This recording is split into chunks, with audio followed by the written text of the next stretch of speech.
اور فرعون کے امرا، اب جو فرعون کے امرا تھے، فرعون کے امرا نے اسے دیکھ کر فرعون کے حضور میں اس کی تعریف کی، یعنی اس کی تعریف کی ہوگی انہوں نے فرعون کے حضور کے، وہ بڑی خوبصورت ہے وہ لڑکی، وہ عورت جو آئی ہے، ٹھیک ہے. اور وہ عورت فرعون کے گھر میں پہنچائی گئی، یعنی سارائی فرعون کے گھر میں پہنچائی گئی، اور اس نے اس کی خاطر ابرام پر احسان کیا، اور بھیڑ بکریاں اور گائے بیل اور گدھے اور غلام اور لونڈیاں اور گدھیاں اور اونٹ اس کے پاس ہو گئے. یعنی اس نے اپنی دھن دولت میں سے فرعون نے کچھ حصہ ابراہم کو دے دیا. پر خداوند نے فرعون اور اس کے خاندان پر ابراہم کی بیوی سارائی کے سبب سے بڑی بڑی بلائیں نازل کی.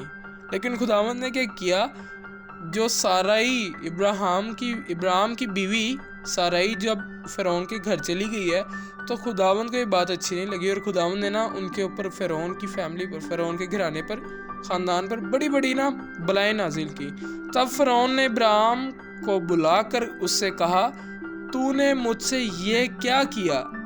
تو نے مجھے کیوں نہ بتایا کہ یہ تیری بیوی ہے؟ ٹھیک ہے، یہ فرعون کہہ رہا ہے ابراہم کو، تو نے یہ کیوں کہا کہ وہ میری بہن ہے؟ کہہ رہا ہے اسی لیے میں نے اسے لیا کہ وہ میری بیوی بنے. اب جو فرعون تھا وہ اس سے شادی کرنے لگا تھا، اسے اپنی بیوی بنانے لگا تھا. ٹھیک ہے، اور فرعون نے اپنی دھن دولت میں سے کچھ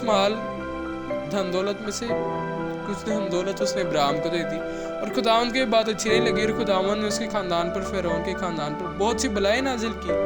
ٹھیک ہے، اور اسے پتہ لگ گیا فرعون کو کہ وہ ابراہم کی بیوی ہے. اب وہ آگے اس سے کہہ رہے کہ تو نے میرے ساتھ یہ کیا، تو نے مجھے یہ کیوں نہیں بتایا کہ وہ میری بیوی ہے؟ کہہ رہا تو نے مجھے یہ کیوں بتایا ہے کہ وہ میری بہن ہے؟ کہہ رہا سو دیکھ تیری بیوی حاضر ہے، اس کو لے اور چلا جا.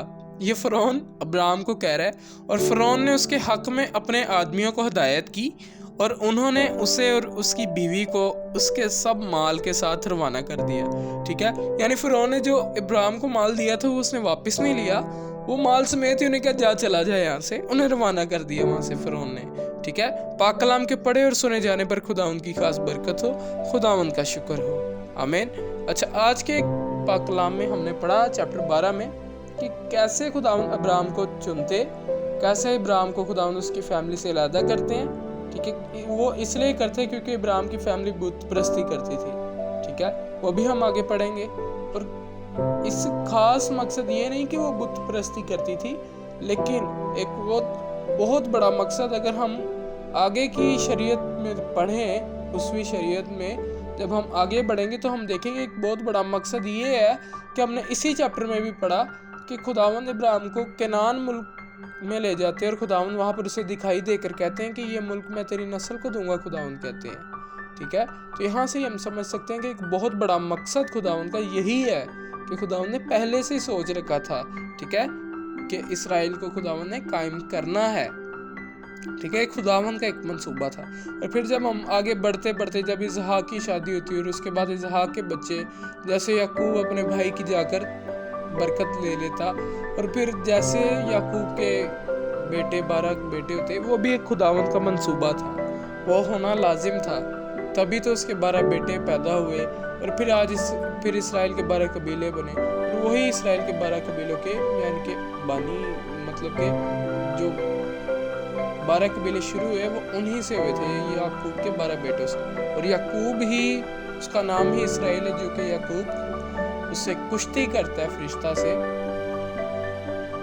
اور وہ برکت لیتا ہے. ٹھیک ہے، پاک کلام کے پڑھے اور سنے جانے پر خداوند کی خاص برکت ہو، خداوند کا شکر ہو.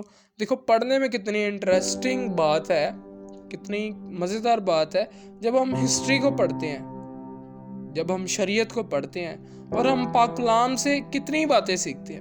جیسے ہم نے آج کے چیپٹر میں کتنی بڑی بات سیکھی کہ وہ جو ابراہم تھا نا، وہ اپنی فیملی میں پریئر کرنے والا، اور وہ اس نے خداوند کو ڈھونڈا، خداوند کی تلاش کی، اور خداوند کو پایا اس نے، اور خداوند نے اس کو کس طرح اس کی فیملی سے الگ کیا، اور کیا برکت خداوند نے دی.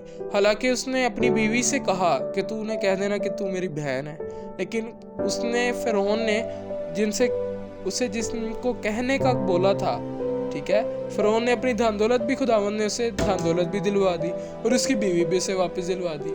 کتنا بڑا فائدہ ہوا ابراہیم کو. ٹھیک ہے, یہ خداوند کے چنے ہوئے پر خداوند کا بلوند ہاتھ اور خداوند کی برکت ہے. ٹھیک ہے, پاک کلام کے پڑھے اور سنے جانے پر خداوند کی خاص برکت ہو. خداوند کا شکر ہو. سب کو جے مسیح کی آمین.